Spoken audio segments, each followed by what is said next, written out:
is absolutely having the best season of her life. Her confidence is soaring. She wants a medal here. It's a goal for her. She's mentally prepared to fight for it. And so far, very aggressive skiing. World Championship medalist KristenClark went about her business quietly. Over the course of her 13-year career on the U.S. team, the native of Raymond, Maine, went from junior national champion to a trio of Olympic appearances, a World Championship silver medal, a World Cup win, 8 World Cup podiums, and 7 U.S. national titles. She is the lone American skier to ever win 4 consecutive national downhill titles. Clark started skiing at age 3 at Sugarloaf, began competing at the age of 7, and attended Maine's Carabasset Valley Academy. In the early days, she was simply trying to catch her older brother Sean on the race to the bottom of the hill at Sugarloaf. He would go skiing with his friends, and little sister had to be right there with them. She chased Sean, a former ski racer at Bates College, all the way to Carabasset Valley. Without CVA, says Kirsten, I wouldn't have been able to achieve my dreams of becoming the best. Her first breakthrough came in 1994 when she took gold and bronze in the Junior Olympics in Sugarloaf at the age of 17, establishing herself as a downhiller of the future. Her first World Cup downhill start would come in Vail in December of 1996. 2 years later, she was standing on the top step at the U.S. Nationals, winning the downhill and launching her 4-year win streak in the event that remains unchallenged. In 2001, she earned her first World Cup podium with a downhill win in Lenzerheide, Switzerland.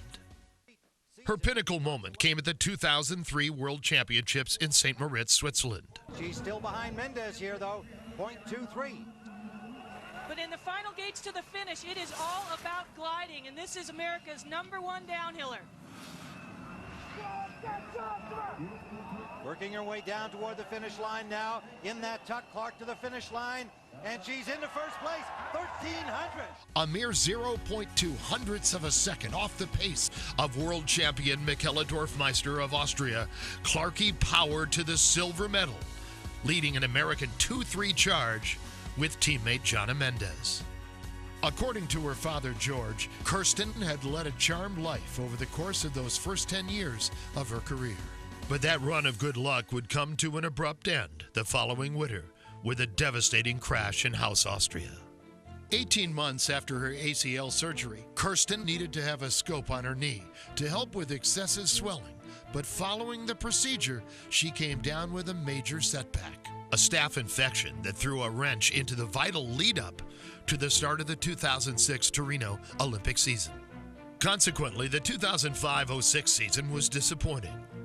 In March of 2006, in true Clark style, she would overcome all of this to claim one last U.S. national title, making it a remarkable 7 total U.S. national titles.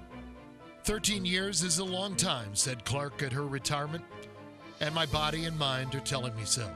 It's been an incredible journey, and it's amazing to think it all started back in Maine, chasing Sean down the slopes of Sugarloaf.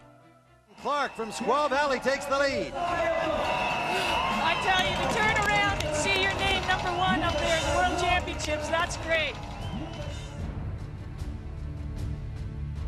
As accomplished as she was an athlete, Clarkie's behind-the-scenes leadership, along with the example she set with her amazing work ethic, was not only inspirational to her teammates, but also played a pivotal role in the growth of the U.S. women's speed team of today.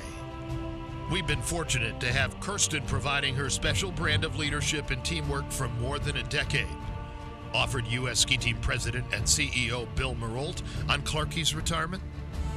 She represents all the best that the U.S. Ski Team strives for in our values. Now married to former U.S. team coach and World Cup downhiller Andreas Rickenbach, Clark continues to give back to the sport. She spent 5 years hosting conditioning camps for the youngsters at Carabasset Valley, and with her ongoing contributions, yet another generation of top U.S. female downhillers are in good hands.